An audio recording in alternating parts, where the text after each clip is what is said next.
बिस्मिल्लाहिर्रहमानिर्रहीम। अस्सलाम वालेकुम। कैसे हैं आप लोग? उम्मीद करती हूँ बहुत अच्छे होंगे। आज मैं बना रही हूँ करेले गोश्त। बहुत ही मज़े का ये करेले गोश्त बनते हैं, आप लोग ज़रूर ट्राई कीजिएगा। जो लोग करेले नहीं खाते ना, तो उनको तो आप ये बना के वैसे ही खिलाते, पता ही नहीं चलेगा उनको कि ये करेले गोश्त बना हुआ है, यानी कि इस पर करेले डले में गोश्त के साथ। तो आप लोगों को ज़रूर ट्राई कीजिएगा। और चलते हैं रेसिपी की तरफ। रेसिपी आप लोगों को पसंद आए तो वीडियो को शेयर कीजिएगा, लाइक कीजिएगा, कमेंट कीजिएगा, और जो न्यू है देखने वाले वो लाजमी सब्सक्राइब कीजिएगा। तो यहाँ मेरे पास है तकरीबन 1 पाव गोश्त है, और 1 पाव यानी कि 500 ग्राम गोश्त है। करीब 1 पाव 250 ग्राम होता है। तो 1 पाव गोश्त है, और हड्डी मैंने अलग से, इस पर चपड़ी हड्डी होती है ना, जो सीने की हड्डी, वो डाली है मैंने। और गोश्त की छोटी छोटी सी बोटियाँ कर दी हैं, ठीक है ना, छोटी छोटी सी बोटियाँ कर दी हैं। और यहाँ पर मैंने करेले लिए। करेले तकरीबन मेरे पास थे 1 किलो। 1 किलो करेले थे, जिसमें से 2 करेले मेरे ख़राब भी हो गए थे, ख़राब निकले थे, तो वो मैंने फेंक दिए थे। और बाकी के करेले ये हमारे पास है। हम इसको फ्राई करके रख लेंगे, अगर हमें जितनी ज़रूरत होगी इसमें डालेंगे, अगर बचाना होगा तो हम बचा भी सकते हैं। फ्राई हुए हुए करेले डीप फ्रीज़र में अच्छे खासे रह जाते हैं। आप लोग करेलों को फ्राई करें, फ्राई करके और डीप फ्रीज़र में रख दें। तो डीप फ्रीज़र में रख दें आप, फ्राई करके किसी बॉक्स में डाल के, शॉपर में बांध के। तो आपको जब भी कोई भी सब्ज़ी, करेलों की कोई भी रेसिपी बनानी हो, आप वो करेले निकाल के यूज़ कर लीजिएगा। आप यकीन करें, वैसे के वैसे ही मज़ा देंगे। जब फ्राई हुए हुए करेले जो होते हैं ना, अक्सर ऐसा होता है हमारे पास ज़्यादा आ जाते हैं, तो हम लोग क्या करते हैं कि यार क्या करें, वो फ्रिज में रख रख के ख़राब हो जाते हैं।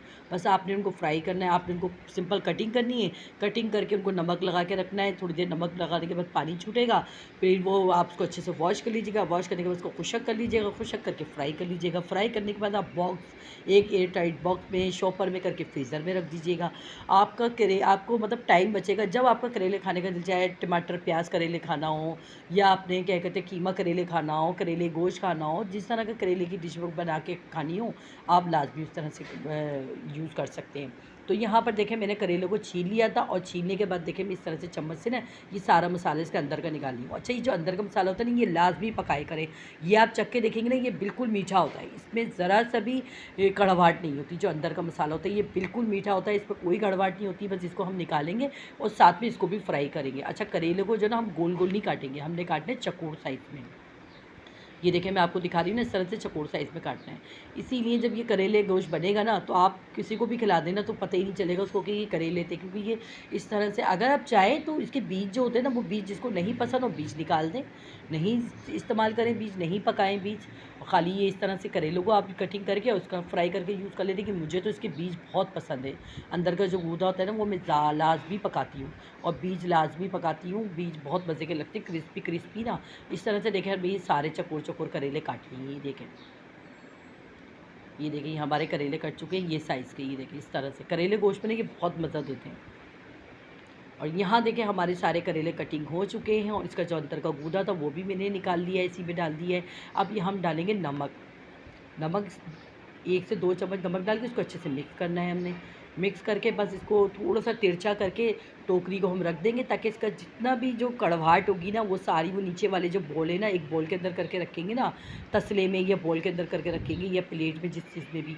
तो क्या होगा, डिश के अंदर, मैंने देखिए डिश के अंदर करके रख रही हूँ इसको ऐसे करके। ये देखें, अब इसके ऊपर ढक्कन ढक देंगे। इससे क्या होता है कि ये जो करेले होते हैं ना, करेलों को ना पसीने आते हैं, यानी कि जब ये करेलों में नमी पैदा होगी ना, पसीने आएंगे, और ये नीचे से सारा पानी निकल जाएगा इसका। तो कड़वाहट ना इस पानी के साथ निकल जाएगी। ये देखें, ये देखें इसके अंदर पानी आ गया ना। ये देखें, अब ये पानी ना कड़वा जहर भी होगा, क्योंकि नमक नमक हो है इसके अंदर, और ये ना कड़वाहट भी होगी। इस तरह से देखिए सारा पानी निकल जाएगा करेलों का।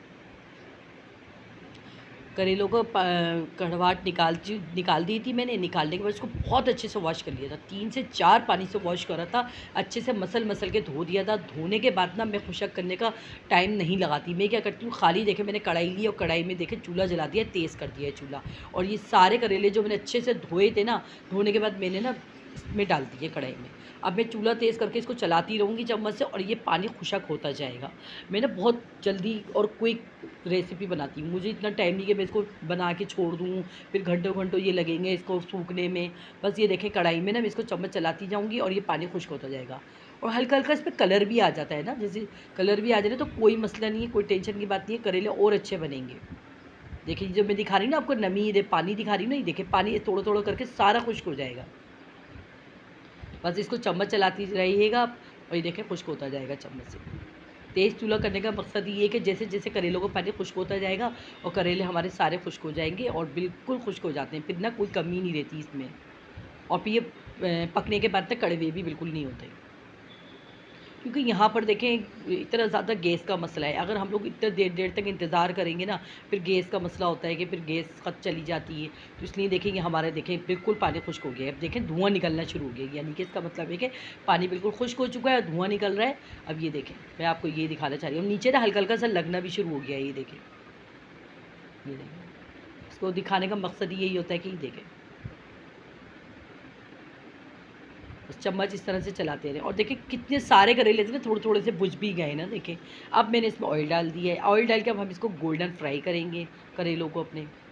बस ये जो प्रोसेस होता है ना, आप ये कर लेना। और उसके बाद आप चाहें तो जब ये फ्राई हो जाए तो आप इसको फ्रीज़र में रख दें। आपका जब दिल चाहे, जब आप एनी टाइम आपको करेले फ्राई हुए हुए मिलेंगे, आप जिस तरह से बनाना चाहे बना लें। ये देखिए, अब इसको हम फ्राई करेंगे करेलों को ना। थोड़ा सा मैं चम्मच चला रही हूँ, मिक्स कर रही हूँ ताकि ऑयल में सारे फ्राई हो जाएँ। और आप लोग ज़रूर सब्सक्राइब करा करें, ज़्यादा से ज़्यादा मेरी वीडियो को शेयर करा करें, लाइक करा करें। और जो न्यू है देखने वाले वो लाजमी सब्सक्राइब करा करें।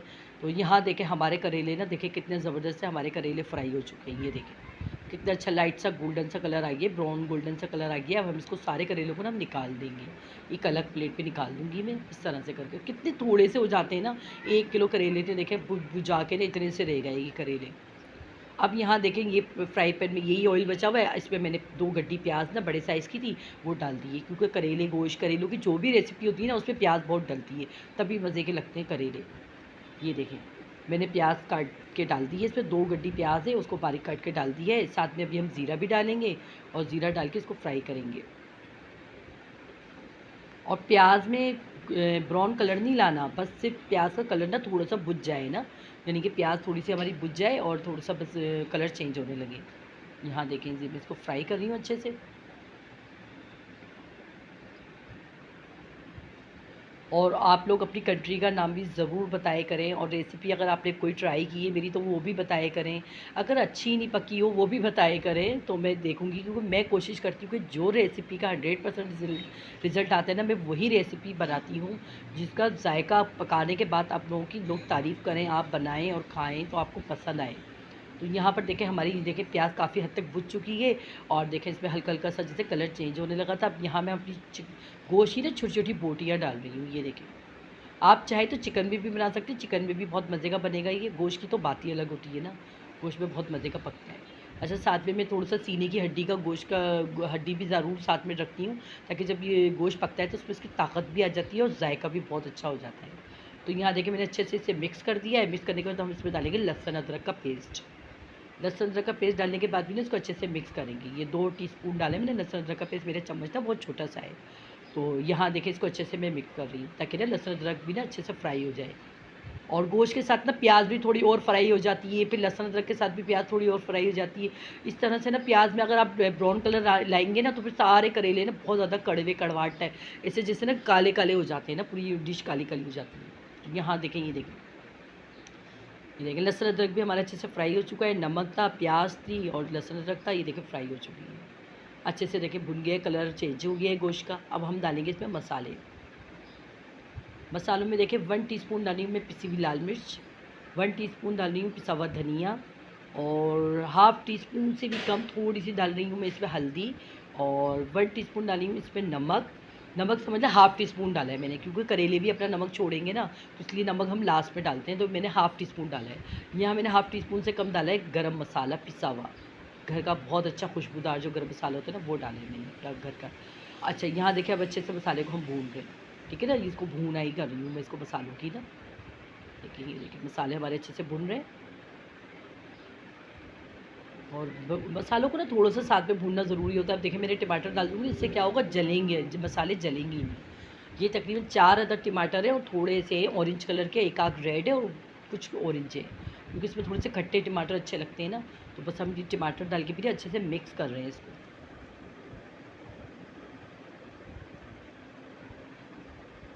और अगर आप इसमें गोश्त की तादाद बढ़ाना चाहें ना तो और बढ़ा लीजिएगा, तो और मज़े के हो जाएंगे।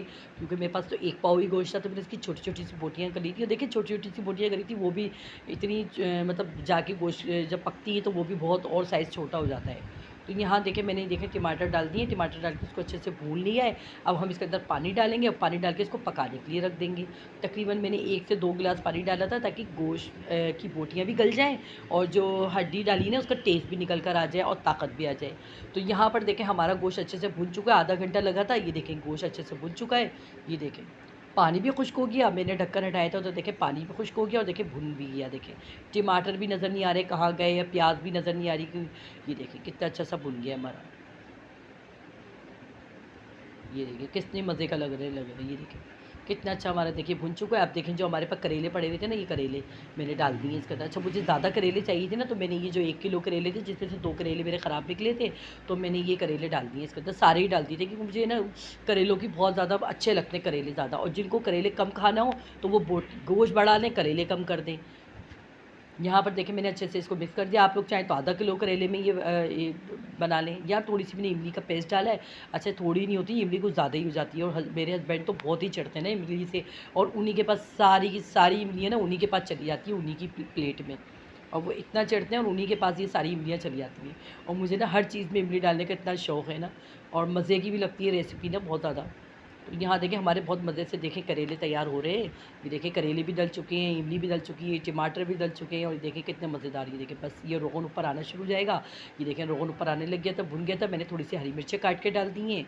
ये देखिए बस हमारे करेले हो चुके तैयार, ज़बरदस्त से मज़ेदार करेले तैयार हो चुके हैं। तो चलते हैं, मिलते हैं नेक्स्ट वीडियो में अच्छी सी रेसिपी के साथ। अल्लाह हाफ़िज़।